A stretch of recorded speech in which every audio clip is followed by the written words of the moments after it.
और social media पर हरभजन से भिड़े मोहम्मद आमिर। मैच के बाद हरभजन और आमिर के बीच ट्विटर वॉर हुई, उसकी डिटेल भी हम आपके सामने रखेंगे। हमारे साथ तमाम खास मेहमान मौजूद हैं। बेदी साहब की बात बीच में कट गई थी, बेदी साहब आप कंप्लीट कर सकते हैं और उसी में वकार यूनुस के अगर इस एपिसोड को भी हम जोड़ दें। और क्या आपको वाकई लगता है कि उन्हें अपनी गलती का एहसास हुआ है, उसके बाद उन्होंने माफी मांगी है? नहीं, गलती का एहसास बिल्कुल नहीं हुआ। नहीं हुआ ना, बिकॉज दिस मैटर में गो टू आईसीसी।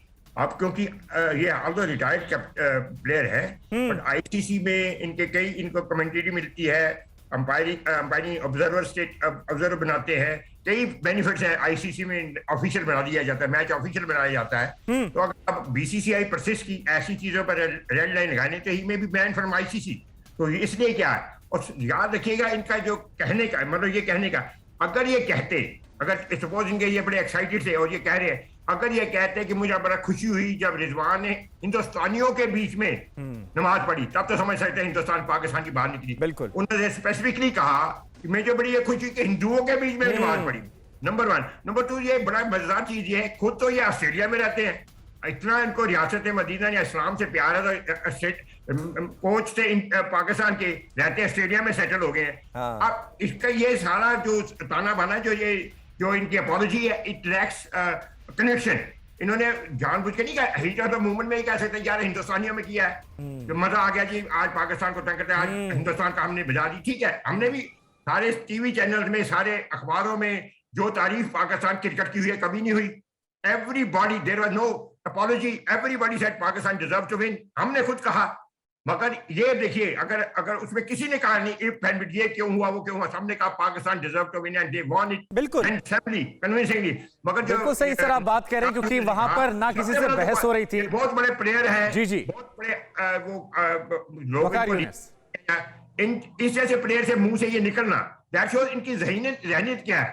काजी साहब जरा ये समझाइए कि ना वहां पर वकार यूनुस खेल रहे थे, ना वकार यूनुस से वहां चर्चा में कोई बहस कर रहा था, उसके बाद ऐसा स्टेटमेंट देना, क्या यही वजह है पाकिस्तान में जो हम देख रहे हैं पंजाब से लेकर इस्लामाबाद तक जो हालात बने कट्टरपंथ की वजह से, यही जिहादी सोच जिसका जिक्र वेंकटेश प्रसाद ने भी किया कि ये माफी भले मांगी जा रही है लेकिन इसी जिहादी सोच ने पाकिस्तान को तबाह करके रखा है। आप कैसे देख रहे हैं इसे?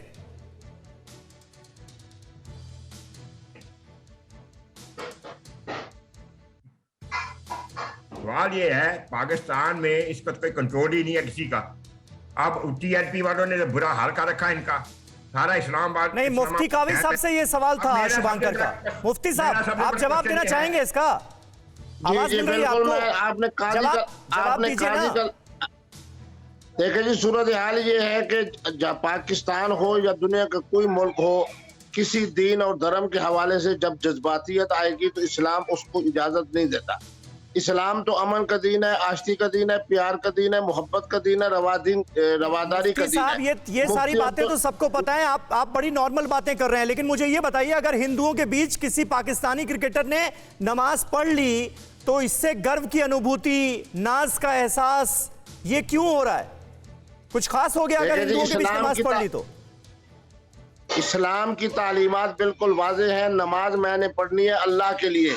अगर किसी दीन और धर्म वालों को परेशान करने के लिए या उन पर अपना एक लिहाज से ज़हनी और फिक्री तौर पर दबाव डालने के लिए या एक तरफ से उनको दिखाने के लिए या खुदा न खास्ता उन हक को मरऊब करने के लिए नमाज पढ़ी जाए, तो ऐसी नमाज की शरअन कोई हैसियत नहीं। नमाज वही है जो इस रजा के साथ पढ़ी जाए कि मैं अल्लाह के लिए पढ़ रहा हूँ। तो क्या आप कहेंगे कि जो काम वकार यूनुस ने किया वो जाहिलों वाला काम था, जिहादियों वाला काम था? छोटा सा जवाब, फिर अगली बड़ी खबर लेनी मुझे। जो कुछ जनाब इस तरह का मामला हुआ ये बिल्कुल जनाब जिहालत है, इसका इस्लाम से ताल्लुक नहीं, इसका दीन से ताल्लुक नहीं। आपने कहा हालांकि पाकिस्तान में कई लोग हैं जो इसे भी नहीं मान रहे। परवाह देश की, सोमवार से शुक्रवार रात 10 बजे TV9 भारतवर्ष पर।